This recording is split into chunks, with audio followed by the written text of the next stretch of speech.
one of the things that just struck me, and I don't think we can repeat this often enough about the book, is we now have a big new industry in this country, don't we? The fear industry. Absolutely. Fear is something we discuss a lot in the Great COVID Panic. And it's something that is a very unique human emotion. It makes you focus on nothing but the feared item.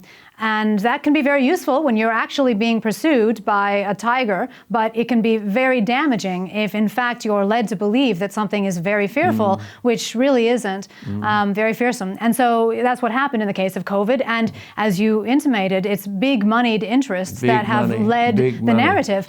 You know, and you see, this lady that you're looking and listening to now produced a draft cost-benefit analysis for the Victorian Parliament, didn't you, back in 2020? Yes, that was August 2020. I was invited to address the Parliament, and I did. And I basically gave them a sketch of what they should be doing to justify these draconian policies. And I had hoped naively that the government would take it up and write up a full cost-benefit analysis of their own. But of course they didn't, which is why Sanjeev Sablock and I wrote the book we have now just out with Connor Court Press. See, you talked in that draft about simple things. I've often talked about kids unable to have a sleepover with their friends.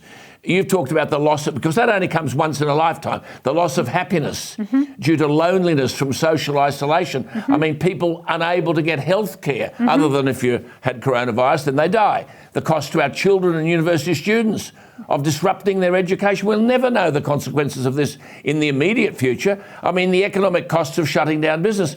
But we won't get a Royal Commission, even if that would solve the problems, because every time government announced one of these initiatives, oppositions were dogged by fear and just nodded agreement. Absolutely. And not just fear now, but also just genuine concern for their careers. Yep. This policy, everything we've done here in Australia to supposedly combat COVID has not been about public health. It's been about politics and power.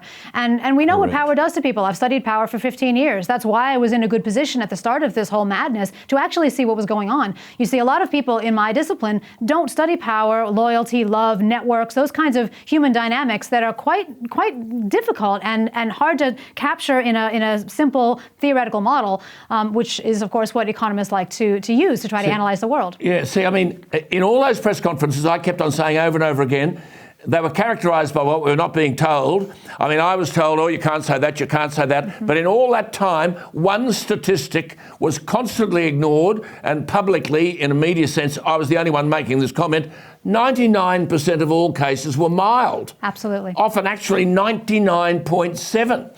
Now, in Australia, Gigi, I was doing some homework today. We've had actually 14,764 deaths in 30 months. Yep. Right? That's 492 deaths a month. But in Australia, 470 people die every day. Absolutely. This is something I think I brought up on ABC Q&A at one stage, which had me on a few times, and there was kind of blank stares. Because, again, people were only thinking about one thing. It's as though everything else that normally matters... The rubbish that they'd been fed. Absolutely. Yeah, right? And they just forgot. There was this collective amnesia about everything else. Yeah. The deaths from coronavirus have been 0.056% of our population. But, Gigi, we've trashed the economy. We've stolen every imaginable freedom, even the freedom to decide whether you should be vaccinated. What about these people who've lost their jobs for not being vaccinated? I spoke at a function in Adelaide at the weekend. Women came up to me crying. I'm unemployed. I've appealed to everyone. I've written here, I've written there. No one will listen to me. It's absolutely heartless. And that kind of damage is very hard to recover from as a society. So I do think that we've done serious harm to people. And that's going to be with us, as you say, for a generation. And I do think, you know, it's criminal what has happened here. And we are now seeing some legal minds in Australia bravely coming forward and thinking about how to actually tackle this problem. But it's very difficult because, you know, there's not as much legislative, I suppose, gunpowder or ammunition that we can use here than in some other countries, including my country of birth, America, to try to fight back against encroachments on freedom. So that's a real challenge.